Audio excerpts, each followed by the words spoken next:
هەژدەی ئایەری ساڵی ڕابردوو واتە ساڵێک و 2 مانگ لەمەوبەر سوید بە فەرمی داواکاری بۆ ئەندامبوون لە هاوپەیمانێتی ناتۆ پێشکەش کرد، بەڵام بە درێژایی ئەم ماوەیە تورکیا تەگەرەی لە بەردەم هەوڵەکەی سوید دروست دەکرد.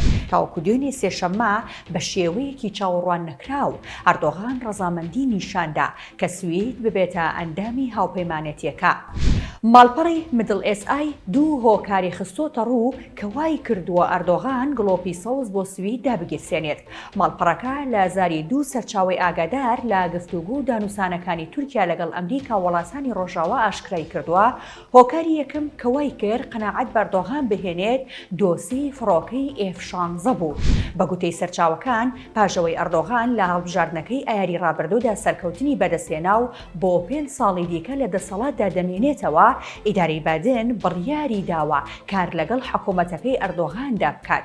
یەکێک لەو کاراناش تەواوکردنی گرێبەستی فرۆشتنی فڕۆکەی F-16 بە تورکیا. ئەم زانیاریە لەلایەن ئاژانسی CNN ئەمریکیشەوە پشتڕاست کراوەتەوە.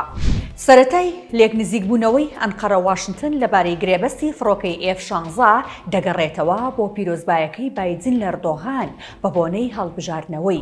دوای ئەو پەیوەندیە تەلەفۆنیە بایدن بە ئاشکرا بە میدیاکانی گوت کە دەتوانێت داواکاری تورکیا بۆ گرێبەستی فڕۆکەی F-16 بە بەهای 20 میلیارد دلار جێبەجێ بکات ئەگەر ئەنقەرە ڕەزامەندی لەسەر پێشنیازی بە ئەندامبوونی سوید بۆ ناتۆ بدات. دوایەوەش چەندین پەیوەندی تەلەفۆنی و کۆبوونەوەی نێوان بەرپرسانی باڵای تورکیا و هاوتا ئەمریکیەکانیان لەوانە وەزیرانی دەرەوە، ڕاوێژکارە سەرەکیەکان و سەرۆکی دەستگا هەواڵگریەکان ئەنجام درا و لە یەکتێگەیشتنیان لەسەر داواکاری تایبەت با فڕۆکەی F-16 دروست کردووە. سەرچاوەیەکی دیکە بە میدڵ ئێس ئای گوتووە کە گرێبەستەکە 40 فڕۆکەی تازە و پێداویستی چاکردنەوەی 79 فڕۆکەی F-16 لەخۆ گرتووە کە تورکیا پێشتر کڕیوێتی. ئەمە جگا لە 900 موشکی ئاسمان بە ئاسمان و 800 بۆمبیش. هەرەمڕۆ جەیک سۆلیڤان ڕاوێژکاری ئاسایشی نەتەوەی ئەمریکا بە ڕۆژنامەنووسانی ڕاگەیاند واشنگتن بە ڕاوێژ لەگەڵ کۆنگرێس گواستنەوەی فڕۆکەی جەنگی F-16 بۆ تورکیا دەست پێ دەکات. بە گوتەی سەرچاوە ئەگادارەکان بۆ میدڵ ئێس ئای هۆکاری دووەم کە وای کرد تورکیا بە پێشنیازی ئەندامبوونی سوید لە ناتۆ ڕازی ببێت بریتیە لەوەی ئەردۆغان بەڵێنی وەرگرتووە کە کەنەدا قەدەغەی سەرناردنی چەکی کەنەدی بۆ تورکیا هەڵدەگرێت. ساڵی 2019 و پاش ئۆپەراسیۆنەکانی تورکیا بۆ سەر ڕۆژاوای کوردستان کەنەدا گەماروی خستە سەر ناردنی چەک بۆ تورکیا، بەڵام ساڵێک دواتر و لە حوزەیرانی 2020دا پاشەکشەی لاپەڕیارەکەی کرد و ڕەزامەندی دەربڕی لەسەر فرۆشتنی فڕۆکەی بێفڕۆکەوان بە تورکیا، بەڵام لە هەمان ساڵدا پاشەوەی گرتەیەکی ڤیدیۆیی بڵاوکرایەوە کە تێیدا فڕۆکەیەکی بۆ فڕۆکەوانی دروستکراوی کەنەدی لەلایەن ئازەربایجانەوە دژی ئەرمینیا بەکارهێنراوە کەنەدا قەدەغەی هەناردەکردنی چەکی بۆ تورکیا بە تەواوی ڕاگەیاند. پێشتر تورکیا بە شێوەیەکی بەرچاو پشتی با فڕۆکەی بێفڕۆکەوانی کەنەدا دەبەست.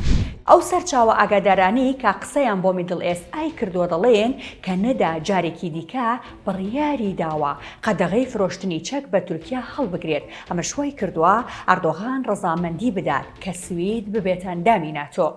سەرباری ئەو هۆکارانەی کە باسکران یانس ستۆڵتنبێرگ سکرتێری گشتی ناتۆ باسی لە چەند هۆکارێکی دیکە کرد کە پاڵنەر بوون تاوەکو تورکیا بە داواکارەکەی سوید ڕازی ببێت. سکرتێری گشتی ناتۆ گوتی سوید دەستورەکەی هەموار کردوێتەوە و یاساکانی گۆڕیوە، گرنگترینیشیان فراوانکردنی ئۆپەراسیۆنە دژە تیرۆریەکانە لە دژی پەکەکە.